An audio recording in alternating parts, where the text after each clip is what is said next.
Have we got Pam there? Pam, are you there? Hey, I'm here. Hi, everyone. Hi, Adelaide. Hello. Please give a round of applause to Pam Ahern. She's the founder and director of Edgar's Mission. Welcome to Vegan Festival Adelaide, Pam. It is great to sort of be there, quasi-be there. I'm really sorry I'm not there in person. I love Adelaide and I really miss the second vegan festival we've had to miss due to COVID, but hopefully it's the last and we'll be there next year with you. A huge shout out to everyone over there and especially our beautiful volunteers who are helping on the Edgar's Mission stall today. Thanks, guys. You are awesome.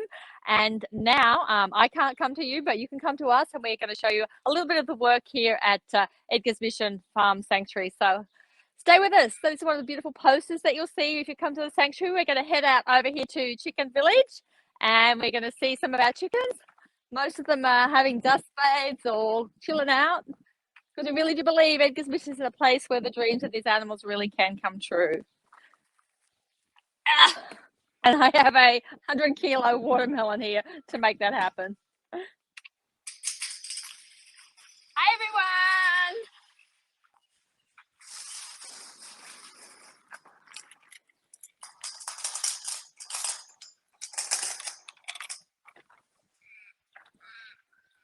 One of the things that we like to incorporate for the animals at Edgar's Mission is not just to get these animals alive, is a life truly worth living. And I often come in here, I think, where have all my chickens gone? There's no chickens, but they're all chilling and doing really wonderful things because we might be able to take the chicken out of the jungle, but we can never take the jungle out of the chicken. Hello, Dennis. So we're going to come over here. Hi, Greybeard.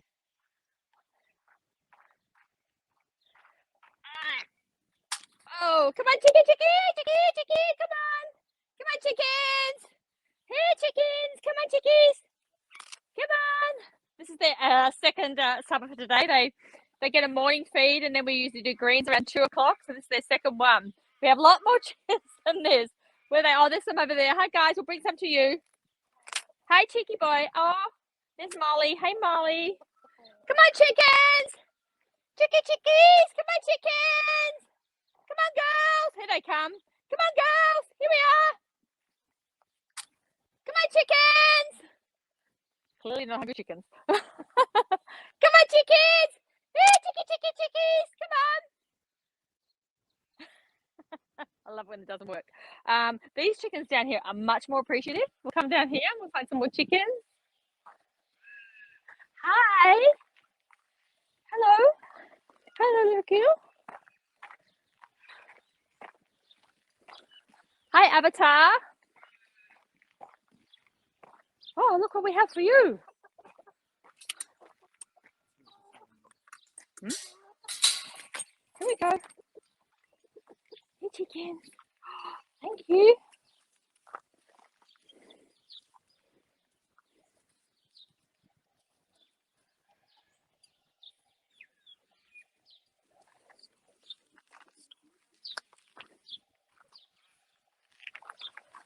Hey, bye. Bye. So we have Caruso there and a couple of little ladies. Caruso is a chicken hatching project survivor. You might know about horrible chicken hatching projects. It's quite an inane thing that goes on in schools where they hire incubators and hatch out the little eggs and the kids watch in awe at the animals being hatched, and then at the end of the project they take them home. A 50-50 chance they'll be male, 50-50 chance female, and we get so many roosters come to us as a result of these chicken hatching projects. He's actually doing his tidbitting over there. He's actually picking up pieces and dropping them down for his ladies, but they're more interested in the watermelon. Dear boy, I love roosters. I have an enormous affection for roosters. We have quite a lot of roosters. At the sanctuary, we have dedicated areas just for our roosters because we have so many of them, and most of them have come to us via chicken hatching projects. Hi, guys. We also have several roosters that have been rescued from cockfighting rings, which sadly happens in Australia, an illegal activity, but it does happen in some pockets. We're going to head over now to some of our piggies.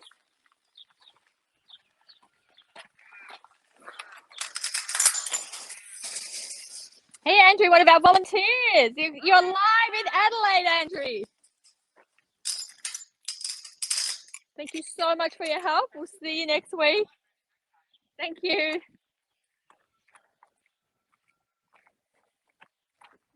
The chickens, a lot of the chickens are under the trees. These wonderful trees here, they were quite tall, and we had a bad windstorm when they were just growing. All the tops fell out of them. We're absolutely devastated. But it's actually the best thing that happened because it's made them really shrubby, and the chickens can seek refuge under there and do all sorts of wonderful things. Hey, Meg, you are live in Adelaide.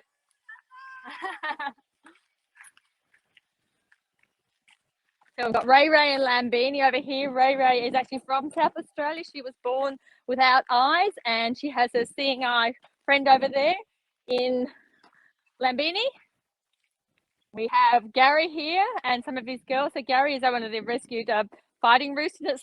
They seek shade under the cow. They've got lots of places they could get shade, but they've gone for under the cow for their shade. Hey, Gary. Oh, we've got a piggy in here. Hi, this is Aristotle.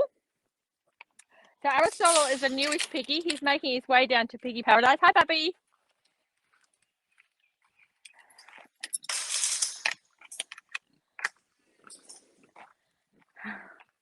Aristotle, he's actually already getting ready for tummy rubs. He loves tummy rubs, and he knows that humans are really, really smart. And with patience and kindness, you can teach them everything. So if you roll over, you get your tummy rubbed. So Adelaide, please join me and give Aristotle a big tummy rub. Oh, that's good.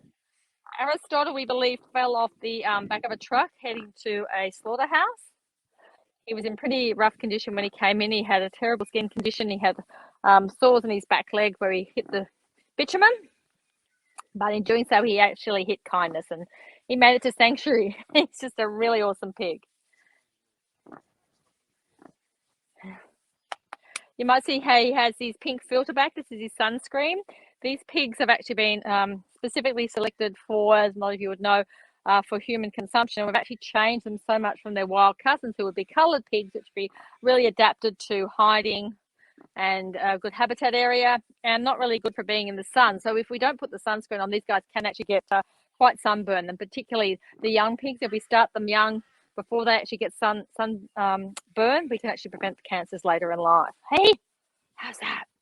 If ever you do meet a pig, this is their favourite spot, this one here. Oh, that's the spot. Oh, it's the Juju spot. Oh, thank you. Thank you. Aristotle will see me walking past during the day, and I'll have a chat to him, and he just rolls over, and I have to come and give him a belly rub.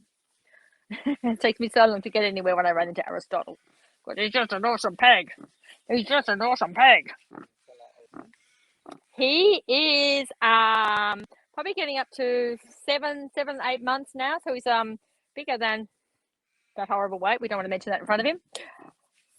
They don't generally get to live this long, they're piggies, but he, in the scheme of things, could live to 10, 12, even 14 years. Pretty much the same as your dog. Oh, yes. Oh, yes. I think I might have to go and see some more animals, Aristotle. We can pop back later. This is about your third belly rub today. Oh, he's a good pig. He's a good pig. Yeah. We'll see you, buddy.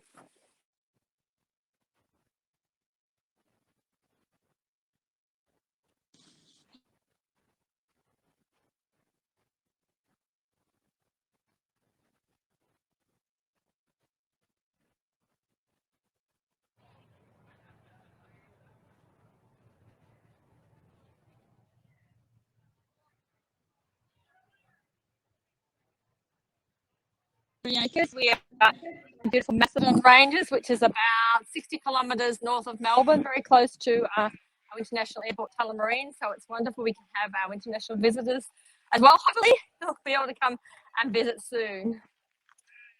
This is what we call our beach area, and I love this area not only because it's a great place to sit, but it's also a reminder how things can change.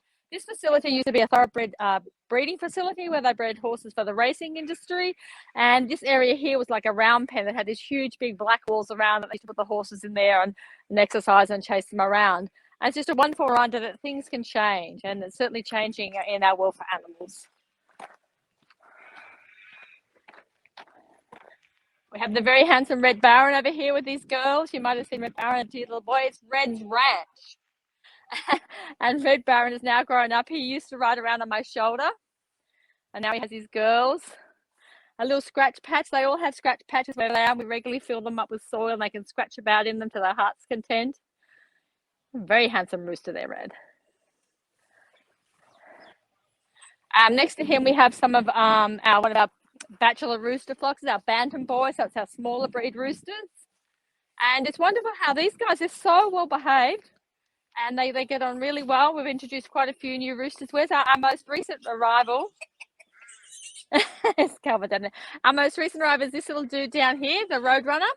He was actually found in a church in Melbourne, praying for kindness, apparently.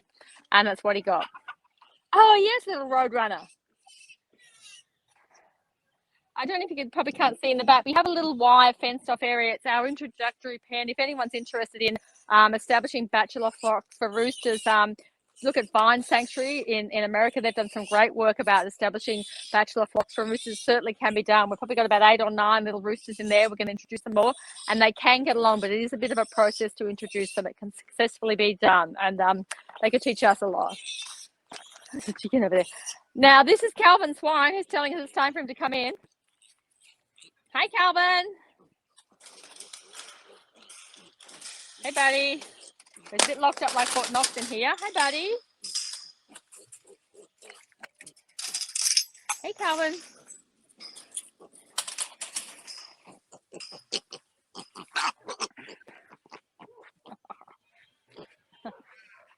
Oh, there's Lammy's down there. This is Calvin. And I love the little piggies, and I love being able to hold them, because if you don't hold them right, they will squeal. If anyone has held a pig, you realise if you don't hold them right, they will squeal. A blue murder. I do. There's someone's killing the pig routine. And Calvin's going to race in, but his dinner's ready. Hey, Calvin. And actually, what you see him doing there, nosing, it seems kind of cute, but it's actually quite sad. You see piglets do it when they've actually been taken off their mamas too early. Calvin was injured when he came to us. And he's missing his mama. He's doing well though now. He's all better. Okay, we're going to pop him down. Don't run off, Calvin. Come on this way, buddy. Come on, Calvin. This is Calvin Swine, man about town. Come on, Calvin. Hey, dude. Little dude. He looked really teeny tiny. He was probably about a third the size of that when he came. He was so small. And he's just graduated from a bottle to eating on his own. And he eats like a pig. Hey, buddy. Here we go. So I'm just going to duck into the barn. I think you have to say it here, do you? We'll cut out. So we'll be back in 2 secs. Maybe go and say hello to Smudgy. So Calvin's going in for dinner. Come on, Calvin.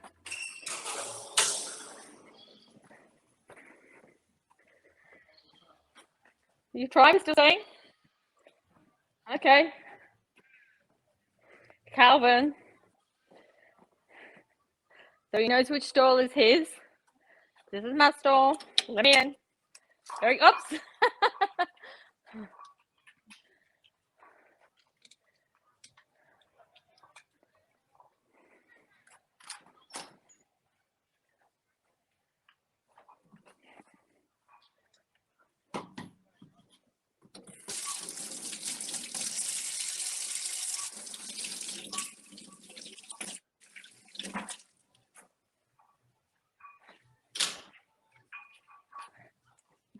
So that's dinner. He's had it.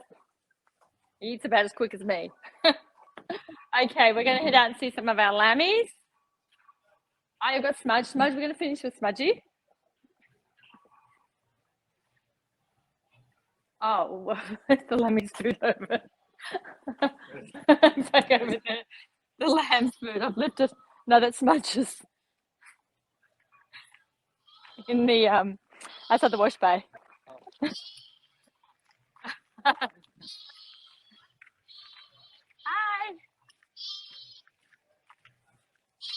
Hi, Bobby. Oh, they're all near the gate, aren't they?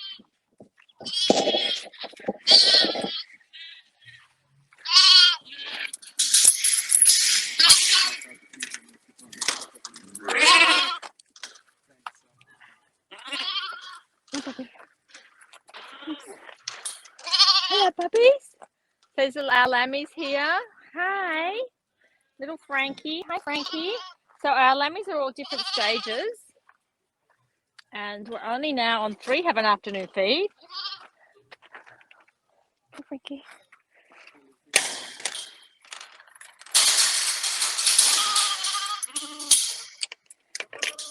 Come on, bubbies. Okay. So we have Tinkerbell. She was found in a state park. This little dude, Frankie, he's actually a little lamb. He's not a goat. And he's really small. He's about 4 months of age. So he was raised inappropriately. He wasn't fed the right food. So his growth has been very stunted. And there's this little girl, is Miss World. And she's absolutely adorable. She was newborn when she came to us. And she hadn't had colostrum in the critical window. We did give her a colostrum and we're hoping she's going to be okay. She's certainly not feeling the ill effects of it now. Oh, yeah, we've got Barack here as well. You might remember Barack. He was found earlier this year in the state forest just behind us. Hadn't been shorn for about 5 years. And 35 kilos of wool was taken off him. It's the second biggest record fleece in the country. It's not probably a record you want to be proud of, but the fact that he survived, I think that's pretty amazing. And the wonderful thing with Barack and his tale of survival, his fleece and his story was in the National Wool Museum of Australia.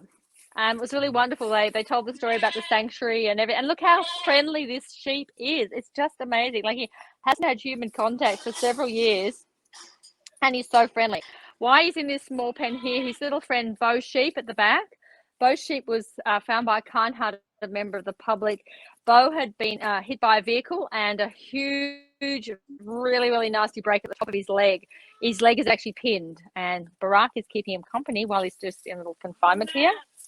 And he's there. We were just blown away by how friendly Barack is. He's just an amazing, amazing sheep.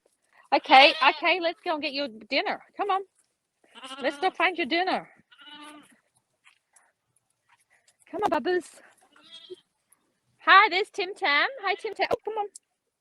Frankie. Come on. Come on, little Bubbas. Come on, Frankie. Mr. Frankie, Miss World, and Tinkerbell. Yes, come on, Bubbas. Is there milk on the way? Come on, Bubbas. Oh, here's the milk. Oh. I'm in the wash bay, so we can go around. No, I left it on the wash bay, in a bucket outside the wash bay. Come on, Bub. Come on, Bubbas. Here we go. Hey, Bubbas. It's our lovely trees here, this lovely avenue. We planted lots of trees at the sanctuary. One of our big tasks actually planting trees. I think when they built the property, they chopped down so many trees, and we've been busy planting the trees back up. We lost a lot of trees in that storm a couple of months ago. It was quite a wicked storm without power for quite a few days. I made you appreciate the things that we have in the world. Hey, Bubbies. Here's your bucket.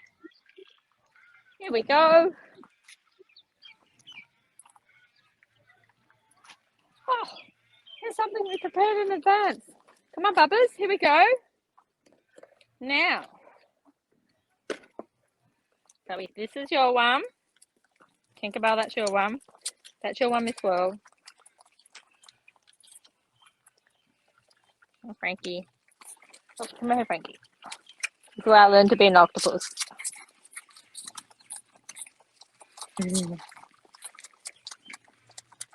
So I hope you're enjoying the stream there, everyone in Adelaide, getting to see a bit of our beautiful sanctuary. And do take time to visit the sanctuaries in your state and to stay as you can. It's a wonderful place to renew your faith in humanity and just see the things that are good in the world, and just to remind you why we do what we do and how it's so important to encourage people to make those connections between what we do and how it impacts upon these beautiful animals, because they certainly deserve lives truly worth living.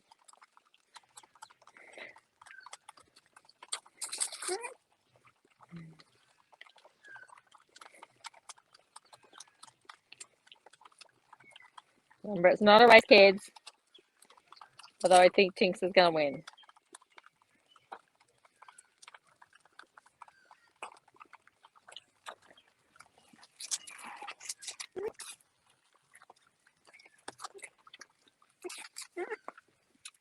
Good girl. Tinkerbell. It's all finished. Tinky.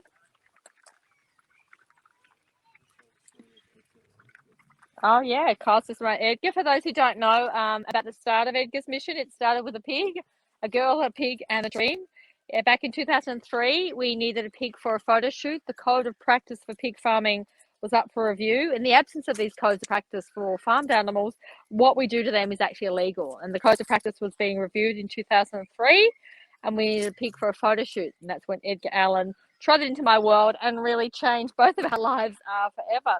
The sanctuary became a place for Edgar to live out his day and a mission of kindness for the farmed animals who will never actually get to know sanctuary. Since starting, we've had over 5,000 farmed animals come through our sanctuary and go on to have lives truly worth living. Some of them have only been very short lives. Some of them have been long, happy and fulfilled ones. Hey, Bubbers. We do have an active rehoming program because if you think about it, we couldn't accommodate 5,000 animals. In terms of farming, 5,000 animals is not really a big farm, but certainly to give them the individual care, it is, and you just couldn't do it. Every animal we take in diminishes our ability to care for those ones that we have, and that's why we do need to rehome wherever we can. Hey, babies, we're going to pop you to bed. Come on. Hey, Frankie. Come on, Frankie, this way, buddy. Oops, something's gone the wrong way. Frankie. Oops, Frankie, come on this way. Come on, Bubbers. So these ones go to bed at night in the barn still. Come on, Bubbers. Come on, Bubbers. Can you grab that? Come on, Bubbers. There we go. Yep, and we're going in. Our pussycats. We have pussycats at the sanctuary. And they all get locked in at night. Oops. Come on, Bubbers.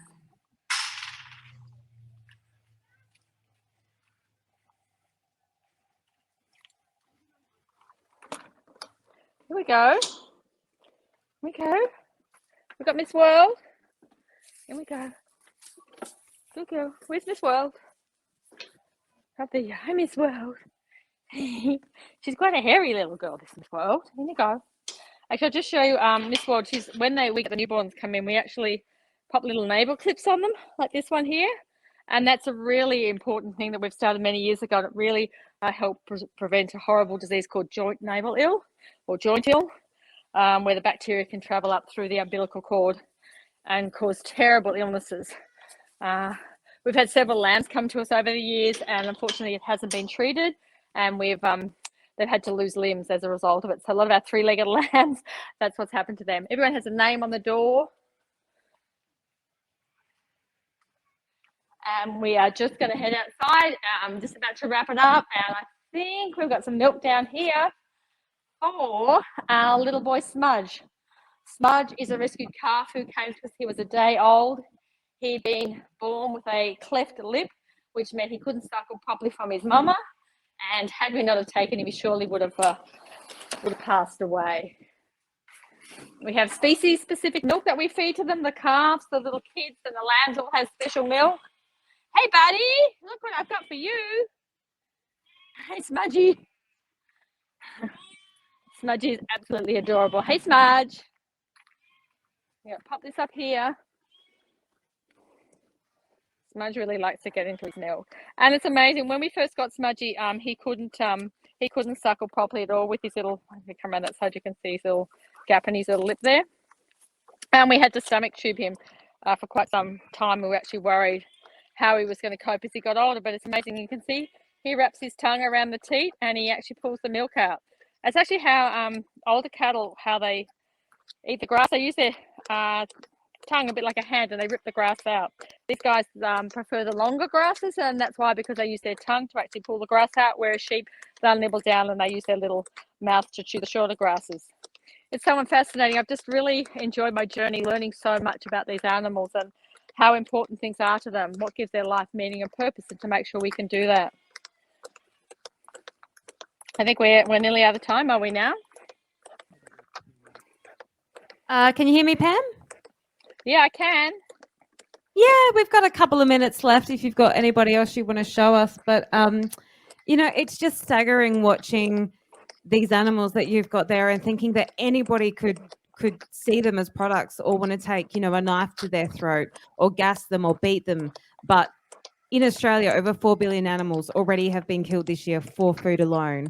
And that shouldn't happen to one, let alone billions. And that's why Vegan Festival is so important, because when people come to this festival as non-vegans, some of them walk away vegans. And when some vegans come to this festival, they walk away activists. And we need more people to get that number down, because that number must come down.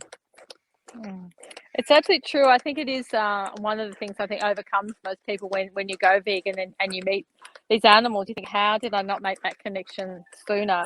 And it's just one of the wonderful things that we see. You know, we have little kids coming up to us who tell us, you know, 4-year-old that they've gone vegan, and you think, how long did it take me to get there? And it's just wonderful with, you know, social media, and there's so many organisations out there, so many sanctuaries, that it is so much easier today to live happy and healthy lives without harming the animals that we share the planet with. And, you know, huge kudos to the vegan festivals to introduce people to so many different aspects of veganism, and you can find, you know, what floats your boat there, because different things for different folks. It's really important to find what resonates with you and to go and share it with family and friends in so many ways that we all can become influencers. I always say the hardest way to save animals is to start a not-for-profit sanctuary for them. The easiest way to save animals is to not eat them.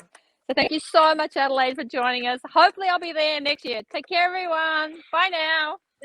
Thank you so much, Pam.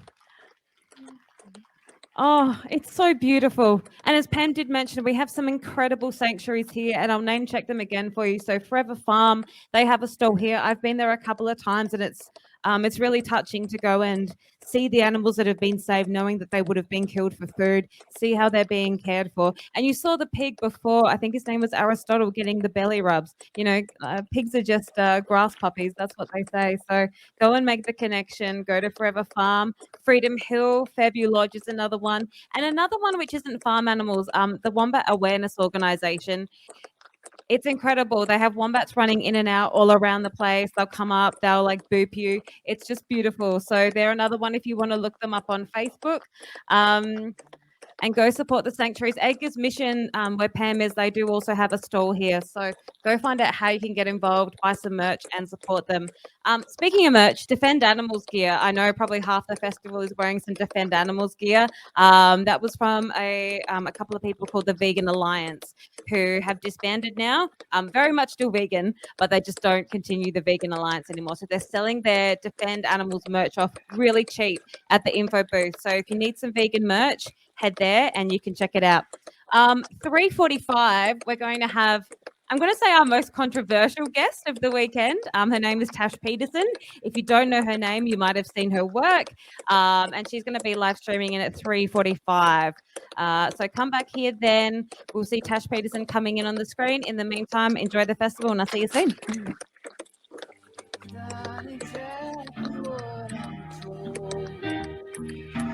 That ain't gonna work for me.